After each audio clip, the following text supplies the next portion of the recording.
তো আল্লাহ নিজে বলে বন্ধুকে অনুসরণ করো, ইউহিব্বুকুমুল্লাহ, আমি আল্লাহ বললাম আমি তোমাকে ভালোবাসবো। এরপরও যার কলিজার ভিতরে নড়াচড়া হয় না, এরপরও যার অনুভূতিতে রাসূলুল্লাহ সাল্লাল্লাহু আলাইহি সাল্লামের সুন্নতের অনুসরণ জাগে না, আরে মিয়া আপনার দিল আছে কিনা আমার তো সন্দেহ, আপনার বিবেক আছে কিনা আমার তো এটাই সন্দেহ। আপনি মুসলমান পরিচয়ধারী হওয়ার পর মিয়া কোন লজ্জায় দাড়ি কাটেন মিয়া, কোন শরমে, কোন শরমে মিয়া, কোন শরমে? আপনার বিবেক কি এভাবে মেরে ফেলছেন? বিবেক এভাবে মেরে ফেললেন কিভাবে? এক মুসলমান দাড়ি কাটে কিভাবে মিয়া? এক বিবেকবান দাড়ি কাটে কিভাবে? কলিজায় যার এক ফোঁটা আল্লাহ আছে, জবানে যার একবার রাসূলুল্লাহর নাম আছে, সে দাড়ি কাটে কিভাবে বলেন? আপনি কি একবার দুইবার শুনছেন কথা এটা, যেটা আল্লাহর নবীর সুন্নাত? বলে হুজুর এগুলো ছাড়া আর ওয়াজ নাই, এগুলো ছাড়া আর ওয়াজ নাই। না, আছে মিয়া, আরো ওয়াজ আছে, কিন্তু এটাও একটা ওয়াজ, এটা আগে শেষ হোক তো এরপরে এটা কম। কথা বলেন না কেন? আরো আছে, অসুবিধা কি? আপনি আরো কমু, আপনার বইবেন না, এটা আগে শেষ হোক। সুদ ছাড়া আর ওয়াজ নাই, আছে মিয়া, ঘুষও আছে, আগে সুদ শেষ হোক এরপরে ঘুষের কথা কম। রাখেন, আপনি বইবেন না, অসুবিধা কি? আপনি ভাবেন ফাত্তাবিউনি ইউহিব্বুকুমুল্লাহ,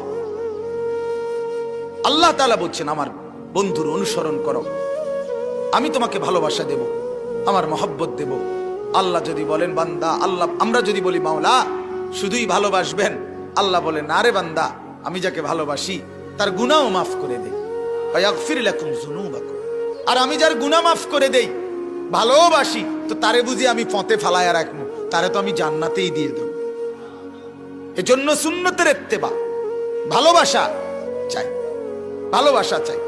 এই জন্য একজনও যদি বুঝে থাকেন, এখানেই আমি আর দূরের মানুষ বাদ দেন, আপনারা যারা বসছেন এর মধ্যে যদি দাড়িবিহীন ভাই আপনার হাতে দড়ি বড়ি, আপনি নিজের উপরে রহম করেন, আর একবারও দাড়ির মধ্যে হাত লাগাবেন না, আর একবারও না, একবারও না। ওয়ালাকাদ খালাকনাকুম সুম্মা সাওয়ারনাকুম।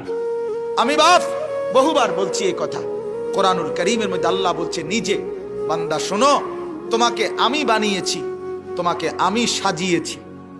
বানাইছে কে? সাজাইছে কে?